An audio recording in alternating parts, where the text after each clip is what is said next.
Hi everybody, this is Ms. Ellsworth, and today we're going to be talking about different characteristics of light before we talk about reflection tomorrow. And so when we're talking about different characteristics of light, we got to remember that they are electromagnetic waves. And so let's go and remind ourselves, what does that mean? Here's a picture of an electromagnetic wave.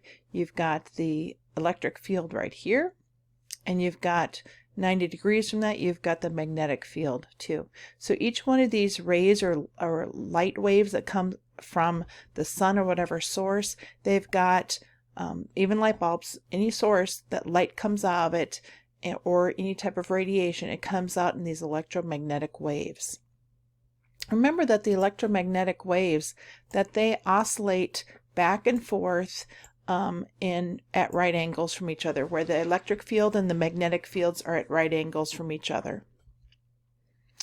Okay, in the visible spectrum, visible light is only just a small part of that spectrum. Do you remember that? That these waves, that they vary in frequency, and that they let's go and look at the electromagnetic spectrum here real quick.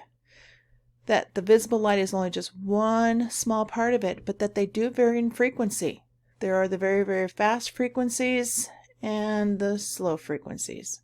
Okay, and of course you can measure the wavelength. There's a long wavelength, this is a short wavelength. So, so that's just a reminder there of what we did learn already. Now, back to this portion, we do know that the light waves, that they come off into different colors during that white light creates different colors, and that I should probably wrote down here as a part of this one. Okay, white light is broken up into many colors as colors of the rainbow. And here's an example of a picture of a prism that light is shining through it, and that they've got the colors of the rainbow. And you've seen that before, when you have different shaped objects in front of a window and how it creates different colors of the rainbow. If you've got a really, like an engagement ring or something like that shining in the light in the car, you'll see all kinds of different colors of little specks across the ceiling, because it's breaking up that light, the white light from the sun, and it's producing all of those different colors. Incandescent light bulbs also do that too. And it's quite interesting how that it breaks it up. So I've got a question about this while we're talking about this. How do rainbows occur? And also, you can see a rainbow in the evening sky when you look all the way across the sky. So first of all, the first question is, how do rainbows occur? And this is just some extra fun information. With the rainbows, each water droplet that the sun is coming in on, it breaks down to those, the water droplet itself goes and breaks down the rays, slows them down, slows down the red more than it does the purple, and so it slows them down by different reflections, by what degree that this is at. And we'll be talking about diffraction like this later on. And so what it does, and then it reflects off of the back of the droplet, and then you combine all of these droplets and you get a beautiful rainbow effect with all of these droplets reflecting these different angles. Okay, second question. Have you ever seen a rainbow across the night sky? Here's a picture of a lake or an ocean where they, I wasn't even looking for a rainbow in the night sky when I did this. I did calm night sky. And so this is right before the sun goes down. And so now the sun is below the surface of the earth from your perceived point on the earth. And so what happens is now our air's atmosphere has created bending of the light waves too. You will find a whole rainbow across the whole sky. It goes all the way from purple all the way to red on the other side. It doesn't happen perfectly all the time. It depends on what's in the air and how much it has bent the light waves, but sometimes it is really quite brilliant. I know that in the night times you also see other things like aurora borealis or northern lights, and those are different. Those are ions in the sky that burn at certain levels, and usually it's a green color, and but it can be pink. It could be any color of the rainbow because of what element is up there that are axes sucked in from the atmosphere from the sun's burning off rays that come off in those solar flares. Okay, back to our subject here. Okay, we talked about light. That visible light is broken into those different colors. We've talked about that before too, so that's a little bit of review. Okay, and then also there's something very important about this.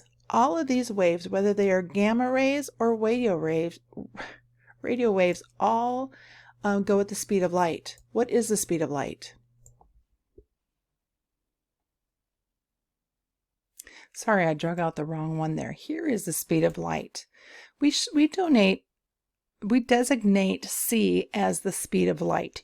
You've probably seen it in Einstein's equation where E equals mc squared is talking about the speed of light. So we always show speed of light. Instead with a v like we do with all the other speeds, now we're talking about a c for the speed of light. And I don't know why. It's just what they do. The speed of light is 3 times 10 to the 8th power meters per second.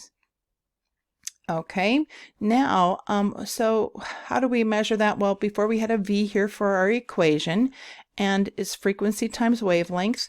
And you know, of course, as the frequency increases, that the wavelengths get smaller. And so you'll find this to be where it's got a constant for the speed of light, and that will always be the 3.00 times 10 to the 8th power meters per second. Now, oh, I wanted to show this too and write this for you. Okay, so again, that is speed of light equals frequency times wavelength. And remember that these two right here are inverse of each other. As one goes up, as the frequency goes up, the wavelength will not. It'll get very short. So as one goes up, the other one goes down, and vice versa. Okay, number 4, waves can also be approximated as rays when we talk about light, because they are coming from a source like the sun that is really far away. And it's kind of odd because even when you have a source in your room like a light bulb, the waves that come off of you, the reflected light off of you, it comes in these parallel forms. So whenever we draw light against mirrors or diffracting or anything like that, we'll be having those rays coming in as parallel lines, okay, from the source. Okay, and they don't talk about it very much in physics unless you're talking about some